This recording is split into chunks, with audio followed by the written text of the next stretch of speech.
most distinguished, Peschardt's people.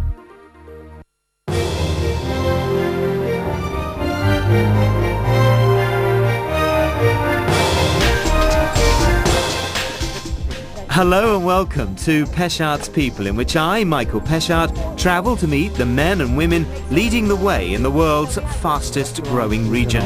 It's a unique insight into the most dynamic characters of the Asia-Pacific region. Film stars, writers and thinkers, artists and musicians, sporting celebrities and leaders of business. They're all part of the programme.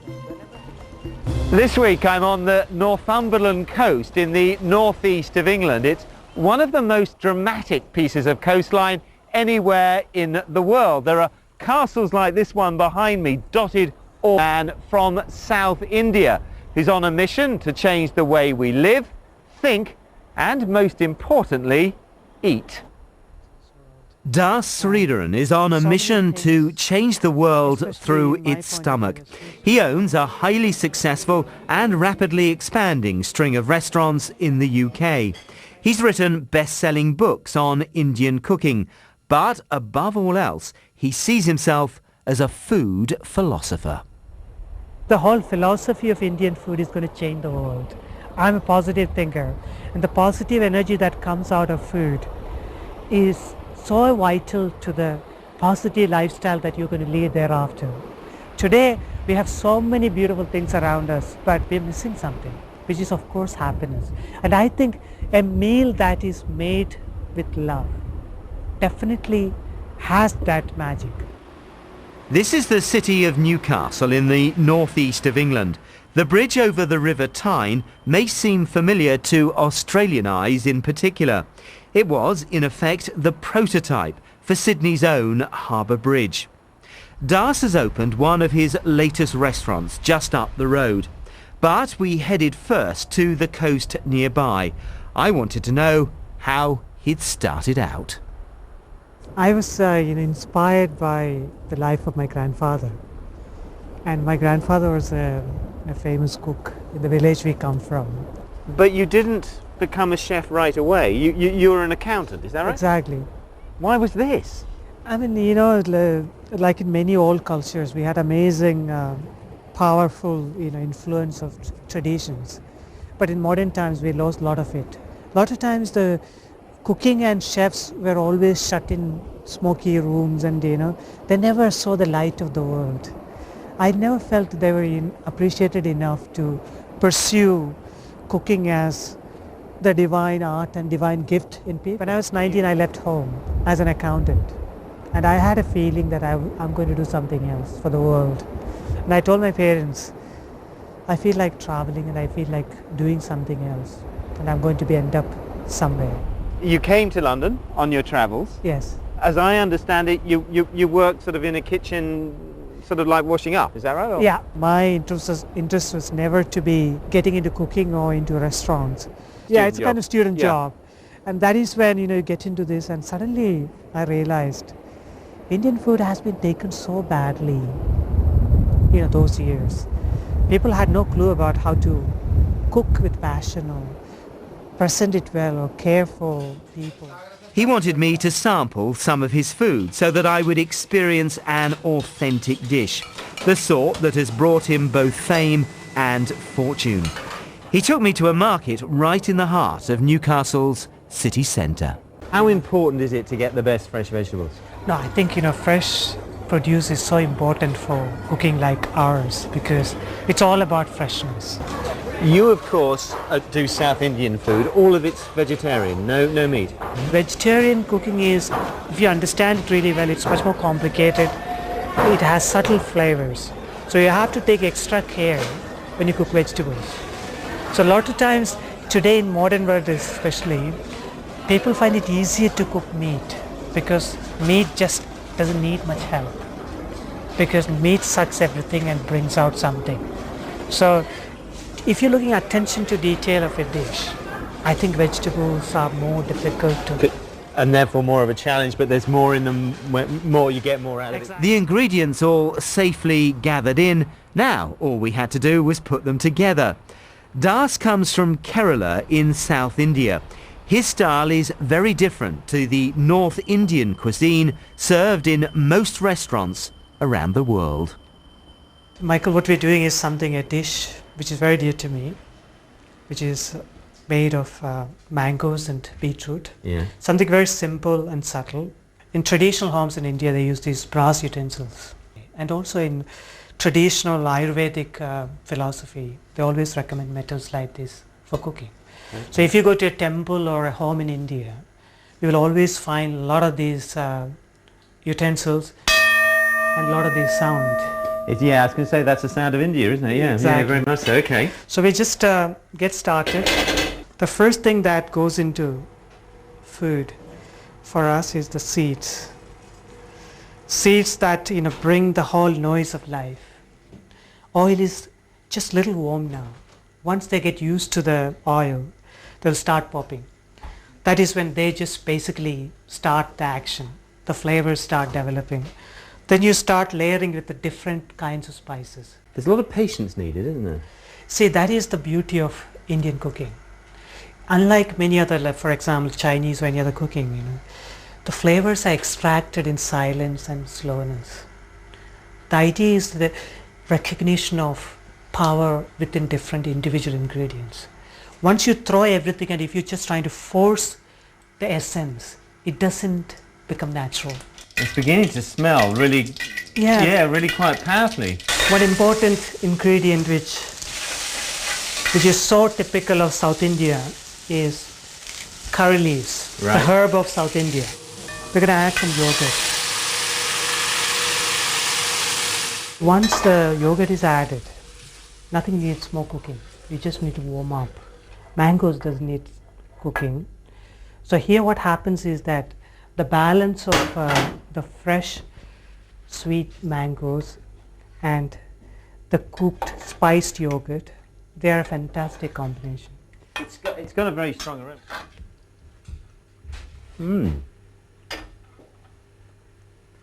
It's very, I was worried it's going to be hot. It's not hot, is it? It's very subtle. I mean, if you just leave it a little bit, you can feel all the flavors. The ginger, the chilies. Nothing really dominates. Television is a wonderful thing, but frustratingly at times like this, it lacks the ability to convey smell. It's the aroma of Das's cooking that I would like to have shared. After the break, a breath of fresh air as we hear more from the man out to change the way we eat and think.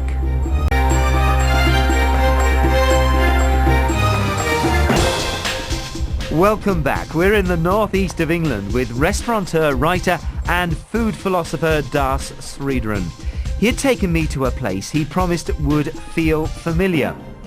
This local castle had apparently always been one of the country's most popular tourist attractions. But then something happened, tipping it towards international celebrity on a huge scale. They now come from all over the world to see the place where, in the film versions, Harry Potter went to school. So wonderful today, isn't it? We're just right in front of Alnwick Castle, where Harry Potter movie was shot. Right, so this is the exterior, this is Hogwarts, and this is where? Exactly, this is where it was shot. Extraordinary. So this is the real sort of home of the wizards, I suppose. Exactly, yeah. You, though, have got plans, haven't you, for an academy of your own. Tell us about that. The academy is going to be situated in India. It's where I come from, which is in Kerala. It's a beautiful village near Cochin. I'm trying to set up this beautiful organic kind of retreat whereby we're going to farm everything that we need. We want to grow everything that we need to eat, and we're going to be part of the whole process of the beginning. Obviously nature is very important. The nature around here, I mean, I know this is very different to India, but from what I understand, you find this area of the world equally inspiring for you. Definitely. It's beautiful, and there are so many wonderful things about this country which I adore. And for me personally, I thought I was reborn here, and I'm slowly developing my own institute, being able to recreate it here, because this country has so much to offer as well. I think we as cultures can bring in so many things to enlighten each other.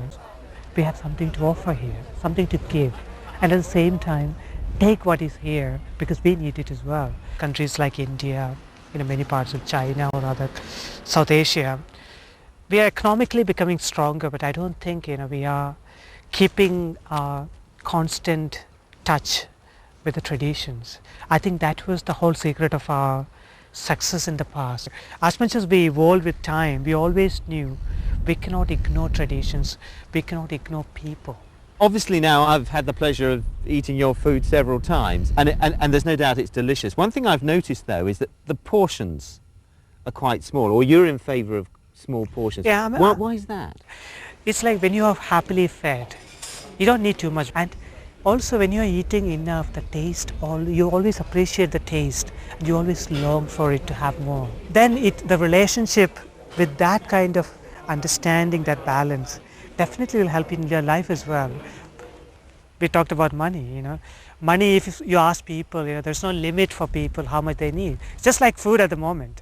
But actually you don't need too much money to be happy. The food is one very important master to teach us all this. That night I went back to his restaurant. This was getting tricky. I was having to change some deeply ingrained habits. Not only eat less, but do so more slowly.